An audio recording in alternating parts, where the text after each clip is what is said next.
Hey, what's up, y'all? Hold on, let me take the sunnies off. I want to thank you, Eye to Eye, for checking out Sway's Universe. And I appreciate it. We got so many videos we want you to see, so push that notification button for me. Do it now and enjoy the video. Peace. Time rolls on. Mystified is the name of the project. Debut EP, Joe Scarborough. Who knew? Who knew?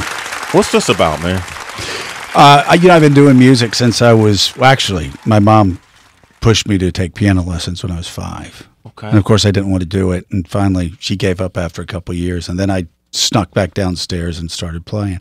And I just been writing songs my whole life. It's everything I've done has been a side project to allow me to keep doing my music. To do your music. So you finally get to a stage where you're like, oh, I got to go ahead and do what I love the most. So it's always been music. When you worked in Congress, that was just to get to the music? It was just to get to the music. I mean, I had bands on the side in Congress. I had bands on the side when I was a lawyer. I had bands on the side when I was, in TV. And finally, Mika actually was the one that said, this is what you love more than anything else. Stop being afraid to do it. Which is like, when I ran for Congress, I was 29. I didn't care whether people, if I didn't get elected, I was fine. In fact, I would say, you don't like me? Vote for the other guy. Ain't America great? It's called democracy. Yeah. And if I'd lost, I would have been fine. But if I played 2 seconds of a new song I wrote to somebody and they didn't like it, I'd start sweating. It'll make a difference. Get angry. Yeah. Turn it off. Say, never mind. I just go to the other room. Steams. As always, it's the one thing I've been really sort of insecure about and passionate because it meant the most to me. Joe Scarborough. So you're a writer. You write on all. We do this thing called Lyrical Breakdown on our show. I don't get it.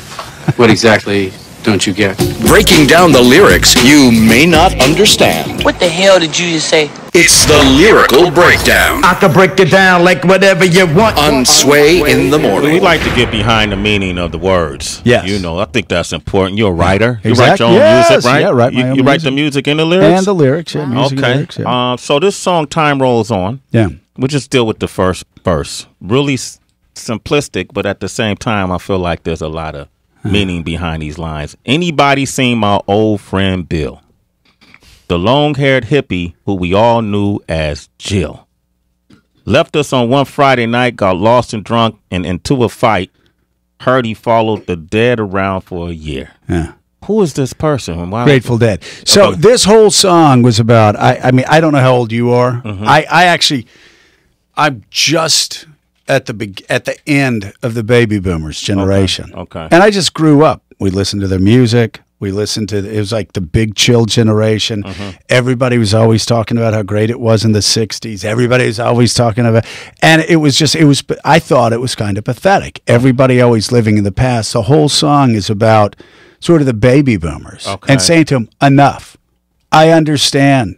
Like, you protested, you went to Woodstock, you levitated the Pentagon. Enough. You turned into actually the most materialistic, most self-centered, most destructive generation of all time. So stop telling me about how you saved the world in the 1960s.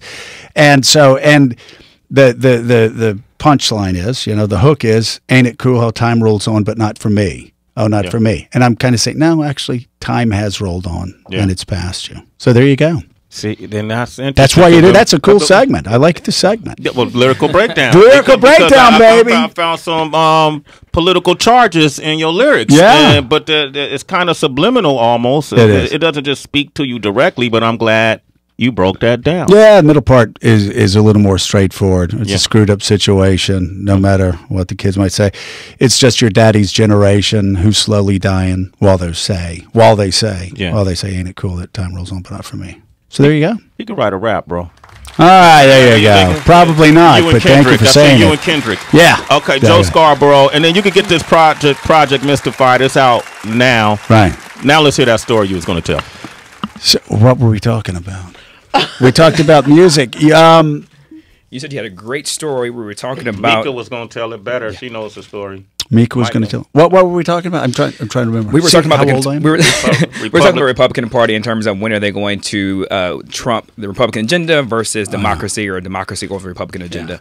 Yeah, well, you know, I mean, when I ran for Congress, like I said, I'd always tell people, you know, if you don't want to vote for me, don't vote for me. And the thing that I always found was that, you know, like for instance, I ran Gingrich out of town. Now, Newt Gingrich was the Time Person of the Year. He was supposed to be the most popular Republican in the country.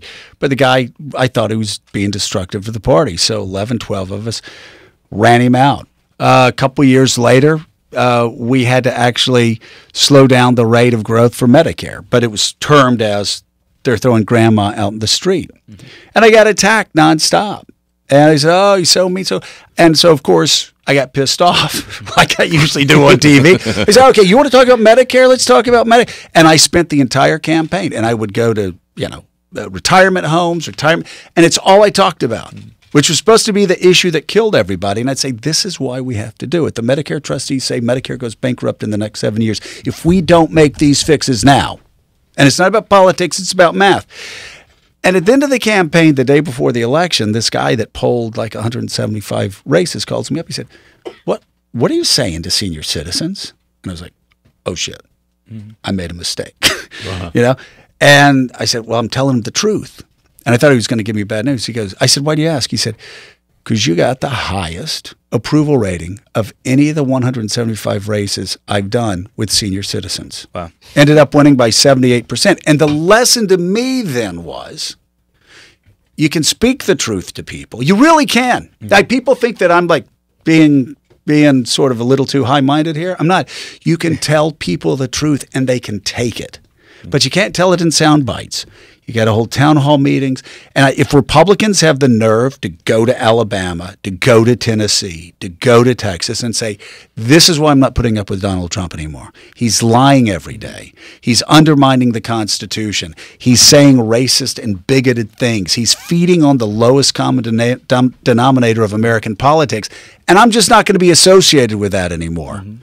I'm telling you, people from the most conservative states, the most conservative districts, they can win. Jeff Flake will prove that.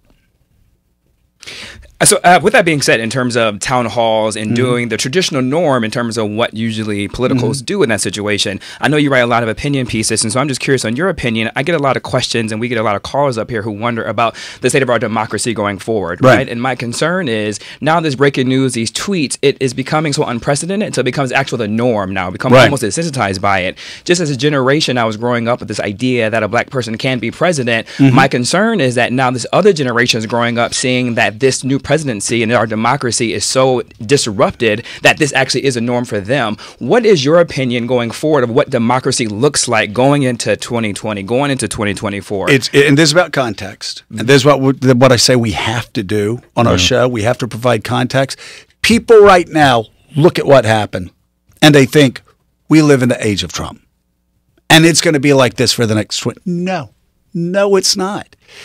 It's going to be looked back. People are going to look back on what happened, and they're going to say it was a fluke. It's something that just happened. I mean, listen, I hope nobody here is like in love with Hillary Clinton. I'm telling you, she's the worst general election candidate in modern history. She just is. Her husband was incredible on the campaign trail, but even Hillary would say she wasn't good. And they ran a horrible campaign. What did they really stand for? You know what Bernie stood for. You could have totally disagreed with it, but that guy went up there. You knew he believed what he was talking about. And so Donald Trump won. I think it's one of these things that if, you know, you watch a football game and you say, well, if they played 10 times, well, you know, this one team would have won 9 out of 10 times. Yeah. But on any given Sunday, there can be an upset. That's what happened this year. And people are going to look back and they're going to ask 10 years from now, how in the world did that guy get elected president on that day? I think we're much closer to what we saw in 2008 than what we saw in 2016. That's the future. Okay. It's a future in every way, politically, demographically, you name it. There aren't enough Donald Trump voters that are going to be around in 10 years. Joe Scarborough, ladies and gentlemen. Make sure you pick up his debut EP.